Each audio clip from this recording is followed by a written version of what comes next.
Good evening and thanks for watching the news with me, Eric Nsigiti. Our top stories at this hour. Strange disease kills 3 children, leaving 20 others hospitalized at Neno District Hospital.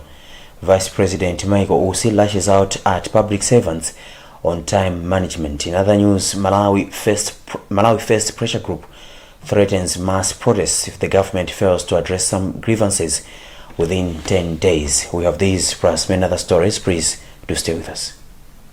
Our top story this evening: a strange disease has reportedly killed 3 children and left 20 others hospitalized at Neno District Hospital. Neno District Health Office spokesperson Caroline Banda says the disease is showing symptoms of malaria.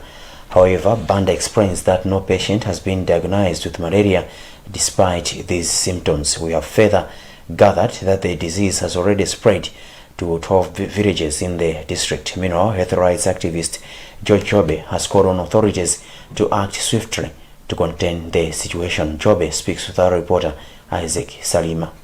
Our expectation is that there should be quick surveillance to establish what disease it is, and the mode of also to establish mode of transmission, so that the transmission can be contained and the public is advised on the way forward. As that is happening, we also remember that previously Neno has suffered from typhoid fever, and it started as a strange disease. So, studying the pattern, symptoms, and involvement of the disease to check if it is the... Called her right away before she arrived minutes later. Hello? Hey, my bunch.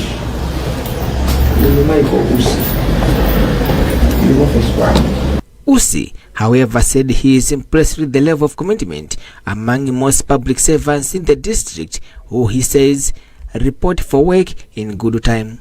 Quality health activist Maziko Mademba has since applauded Usi for the visit. The public, the citizenry, they are always expectant of having quality and timely services when they want to get services. So it is upon government to make sure that they provide the quality but also timely services to the citizenry, because when the citizenry are able to pay taxes but also as being bona fide citizens, they have high expectations of the public service. Before visiting the offices, Usi also interacted with the traders at the Tabwa Trading Center in the district. Now, a 4-year initiative is said to be addressing the nutritional, food security and income needs of thousands of people living with non-communicable diseases in Neno District. Through farming cooperatives, the program has ensured sustainable farming and improved incomes for households in the targeted areas. We have the details in this report. Through the initiative, over 4,000 farmers in 14 cooperatives in Neno are engaging in crop and livestock production. Most of the nutritious food produced here in the farms caters for people living with non-communicable diseases. Maite Felemu is the representative of the farmers and says apart from an improvement in their incomes, the program has also promoted the well-being of people with NCDs. And we are still benefiting because on this initiative we have established demonstration sites where we are being equipped with the skills and knowledge on growing of vegetables and rearing of livestock like chicken, like goats, like pigs. So it is from these skills that whenever we rear these domestic animals, we sell and get something and get a benefit to assist our homestead. And not only that, we also get manure. You see, we have also learned how to grow vegetables, different vegetables, tomato, onion, mustard, and the like. So we sell. And at the same time, we provide some to the NCDs, like those suffering from diabetes, from BP, from asthma, like those. So we are really benefiting here in Neno. Visiting some of the cooperatives, Minister of Trade Sosten Gwengwe said farming remains one of the most important activities to address household hunger and poverty. Gwengwe says to that end the government is leaving no stone unturned to promote and support the cooperatives. The cooperatives are under a livelihoods improvement program by the United States Development Foundation, USADF. The foundation's program coordinator for Malawi, Linda Ndovi Jerry, says the initiative is bearing fruits. We are enhancing their capacity to grow crops that are good for people with non-communicable diseases. The same crops can be also sold for them to earn income, and at the same time we are also teaching them ways of maintaining the environment. The program is being implemented in the country in collaboration with a local firm, Umozi Consulting Limited.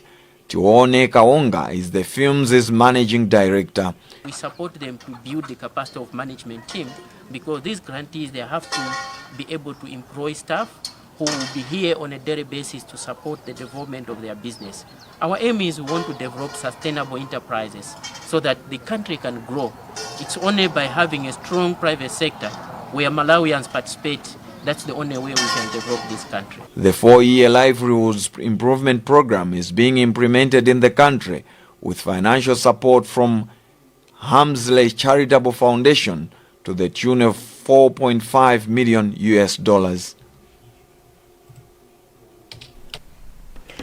On the legal front, 4 state witnesses from South Africa have declined to testify in the ongoing extradition case involving Prophet Shepherd Bushiri and his wife Mary. This came out when defense lawyer Wapona Kita continued cross-examining state witness Sibongile Nzinyati, who is also director of public prosecutions in Gauteng province. Hearing of the case continues on Tuesday with cross-examination. Kita spoke to our reporter Rebecca Chinchega after the court proceedings. Well, we are now in the concluding part of our cross-examination. Today, I think as you saw, we are taking witness through the rape charges. And I think our aim was to show that those rape charges were fabricated. We have been able to show the court 4 withdrawal statements which relate to the rape victims. And in those withdrawal statements, the witnesses are able to show that they were not paid anything to withdraw their statements, and they were not raped by the prophet. They were in fact forced by the investigator to make fake rape allegations against the prophet because that's the reason why they wanted him to leave Malawi. We have also shown that there was a particular individual who recruited all those girls to make the false allegations against him. And at the end, I think the witness has agreed that in the light of those statements, it's not a case which is worth taking for trial. In other words, it's not a case with extradition. In the extradition request, they are saying there are 8 complainants, but in the same extradition request, there are only 3 warrant of arrest. But at the same time, I was shown that there are 4 withdrawal statements. So now we're leaving it to the court to decide that you have 3 warrant of arrest, you have got 4 withdrawal witness statements. So what are you going to extradite them for? Because chances are you are going to extradite them on the complainants who have withdrawn their statements.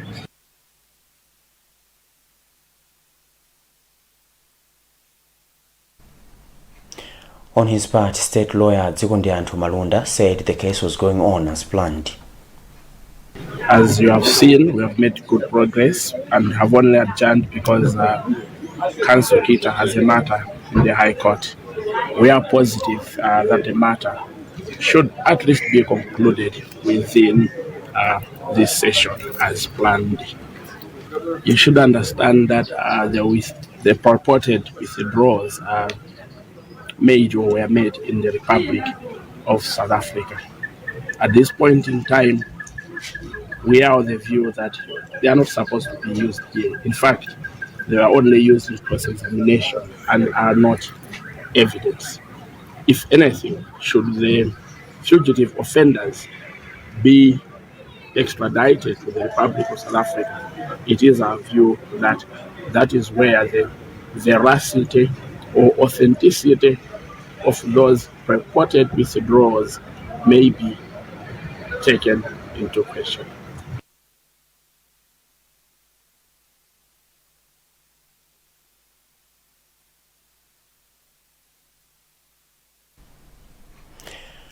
Malawi Revenue Authority expects to collect revenue of about 26 billion kwacha a month following the completion of the Mwanza one-stop border post.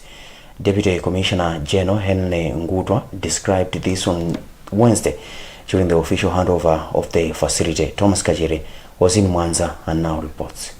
Ngutwa says the facility is a milestone that will help them increase their monthly revenue collection. He anticipates that the collection will jump from 24 billion kwacha to around 26 billion kwacha a month. Revenues are recorded on a daily basis.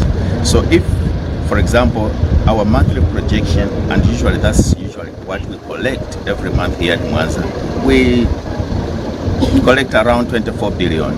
And Mwanza, as we stated in our speeches, is the highest revenue driver in terms of customs duties in this country. It beats all other border posts. And therefore, it is important that now we achieve a turnover that helps us grow even beyond the 24 billion. Because if the containers are moving and people are moving, we should be getting more, on a daily basis, or we should be getting more on a monthly basis. In his speech, Minister of Trade and Industry, Sosten Gwengwe, called upon staff members of various agencies to have a speedy process of clearing goods. Gwengwe says he was happy that people will be spending less time when clearing their goods. Basically, government is trying its best to achieve effective trade facilitation. So we want seamless movement of goods, seamless movement of people across all our borders. And this reform of one-stop border posts, it aims at reducing significantly the time it takes for any trader to process their imports or exports as they are patronizing our borders. And we are happy that after completing the one in Mchinji, after completing the one in Dedza, today we have done the handovers for for this one here in Mwanza. And we're hoping to also fast-track the construction of the one in Songwe as we go to Mloza border in Mlanje as well. The post has cost 5.5 billion kwacha. The facility, which consists of agencies like Immigration, MRA, Malawi Bureau of Standards, among others, is under Southern Africa Trade Connectivity Project. In other news, a pressure group under the banner Malawi First, People First has given the government a 10 days ultimatum to act on the challenges haunting Malawians or risk facing mass protests. Group leader Bon Kalindo indicates that the country is facing triple threats from the ruling elite.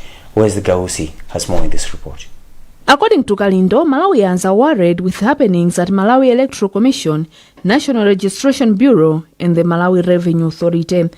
He says the introduction of tax stamps by MRA and the NRB inefficiencies and the government's lack of proper governance and the political arrest have created a perfect storm that threatens to undermine the very foundation of the country. And we have given them 10 days. And if they are not going to take heed of what Malawians are saying, then Malawi First will not have any other option but to call for, a mass demonstration. And this will include vendors and the entire business community.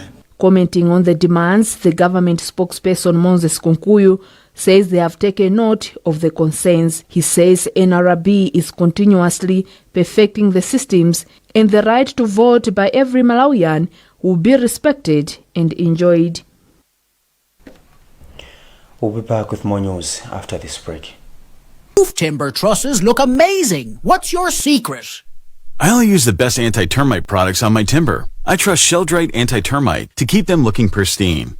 Sheldrite has a special formula that provides deep nourishment to the wood, protecting it from termites and other wood-boring insects. And the best part? It lasts longer than other brands. And it is also available in a colorless variant. See this? With Sheldrite, the liquid penetrates deep into the wood. But with this other brand, it barely covers the surface. Don't settle for cheap products. Choose Sheldrite. It's the premium choice. Sheldrite, the very best. Introducing FlyX Win Boost, Betway's latest crash game. Bait and blast off with wins that can boost as high as 300%. Exclusive to Betway. Welcome back. Still in the news, one common name in Nzuzu City is Luwinga, named after Luwinga Koswayo Singini, who died 100 years ago. In this report, we explore the history of Luwinga Township, where some of its senior citizens are organizing a centenary celebration in honor of the late Koswayo Singini. But why was the township named after him? Feston Malegezo finds out. In Malawi's northern capital, Mzuzu, lies a town, Luinga.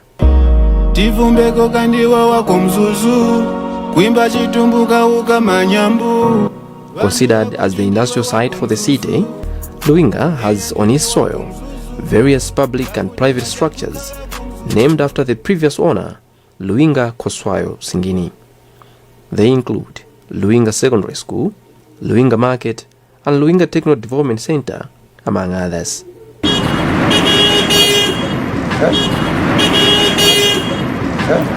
The city's chief executive officer, Gomiziani Sulu, says the land was given freely to the government by Koswayo Singini to pave the way for various development.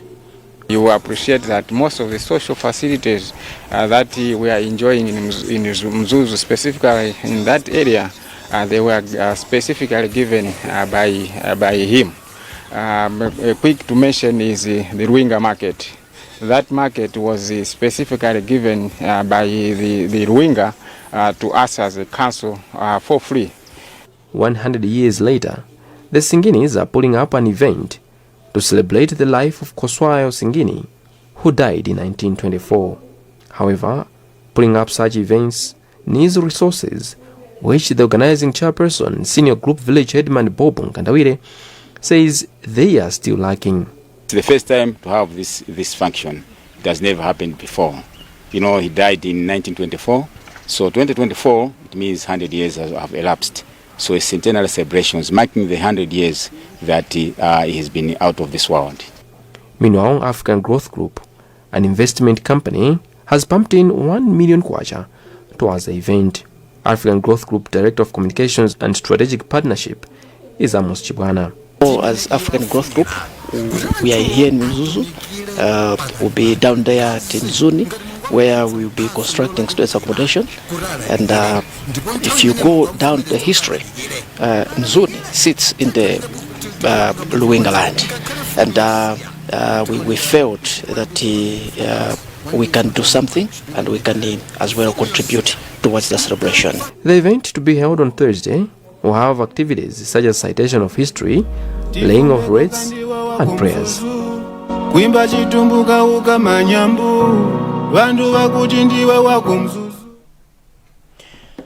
Mr. Malawi has asked the government to review the Electronic Transactions and Cybersecurity Act of 2016 as one way of promoting space for freedom of expression. Vice Chairperson Chisomo Nguruwe made the appeal during an open day ceremony that the Malawi Communications Regulatory Authority MACRA organized in Lilongwe. Pempero Malimba was there. Nguruwe said the law is limiting the rights of people for expressing their views. We would want to see change, review of such laws so that Malawians should be free to express themselves. This we're not saying just for journalists. We have seen also journalists being arrested because of stories that they have written, when in actual fact those that are aggrieved could have pursued civil means of redress. Secretary for Information and Digitalization, Podwin Chiamaka, expressed the government's commitment to review laws in the communications industry. Regularly, the laws, the policies are reviewed. So certainly, not long from now, in the future, all the laws, the relevant laws in the communications industry will be reviewed. For example, currently, we are just going through the process of amending and reviewing the Communications Act 2016. So following this, because the laws feed into each other, they speak to each other, they don't have to contradict each other, but also when we get feedback from people like we have done here, it means this is a call for review. Speaking earlier during the meeting, MACRA Acting Director of Postal Services, Barnett Namacha, said the meeting was instrumental in soliciting feedback from players in the industry. The event brought together consumers, courier, broadcasting and telecommunication service providers in the country. Blantyre District Commissioner Alex Ndoko has called on area executive committee members to leave out their political affiliations when revamping development structures. Ndoko said this during a one-day orientation for area executive committee members in the district. Thomas Kachere has the story. Ndoko reminded the members to avoid politicizing the exercise at all costs. He commended NICE and Foundation for Civic Education and Social Empowerment for SESE for their support. They are going there as technocrats, not as the politicians. We are saying they should go there and do the work that they are being taught to go and do. Do not politicize any work. In the village, yes, there's a lot of politics that takes place there, but they shouldn't be the ones politicizing, right? Their role is just to guide them how to revamp or restructure the ADCs. NICE Programs Officer for Blantyre District, Glory Maulidi, said the meeting was aimed at equipping the members on how they can help to revamp village and area development committees. Maulidi described the meeting as important as it will strengthen the committees to work effectively. According to Maulidi, the meeting targeted more than 40 people who will reach out to 15 village development committees within the area. Today we decided to hold this event to orient the area executive committee members on their roles, as well as that they should understand the roles of the VDC and ADC, so that when they go out there to work with the VDC and the DC, they should be able to orient the VDCs and the ADCs on their roles. As you've held that the government sent an instruction to say that the VDCs and ADCs should be revamped. So as NICE, we supported this orientation for the AAC so that they also support the revamping and restructuring of the VDCs and AECs. Restructuring the development committees in the area of Senior Chief Kapeni will be carried out with financial support of NICE, for SESE, among others. And that's the news for now, but before we go, the headlines again. Strange disease kills 3 children, leaving 20 others hospitalized at Neno District Hospital. Vice President Michael Usi lashes out at public servants on time management. In other news, Malawi First Pressure Group threatens mass protests if the government fails to address some grievances within the next 10 days. You have been with me, Eric Nsikiti. Good evening.